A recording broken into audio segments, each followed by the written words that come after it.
Maandiko yanasema kwamba Sauli alipokuwa amemkosea Mungu, roho mbaya kutoka kwa Mungu ikamjia, na ilipomjia roho mbaya kutoka kwa Mungu akaanza kufanya mambo ya ajabu. Kwa hiyo kuna wakati roho mbaya haitoki kwa shetani, inatoka kwa Mungu mwenyewe, inaingia ndani ya mtu. Mungu akitaka kumtoa mtu kwenye nafasi, kuna roho mbaya kutoka kwa Mungu huwa inaingia ndani yake. Na roho mbaya kutoka kwa Mungu ikiingia ni mbaya zaidi kuliko roho mbaya inayotoka kwa shetani.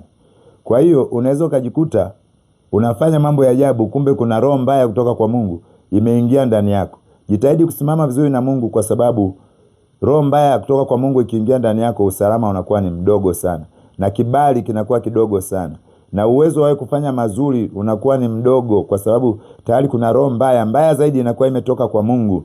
Kala masaka tandari ya raki ya baskando rima mostaya basli koshira tere basaya rima koria masla koshira ria raki ya tarimando ya mosaka terebosia ya mosaka tarabosia ya mosaka rabosia ya mosaka tererando ya masaya botina mosaya riko sika terebos likoshira rando ori bosina masli koshira KKK Ministry.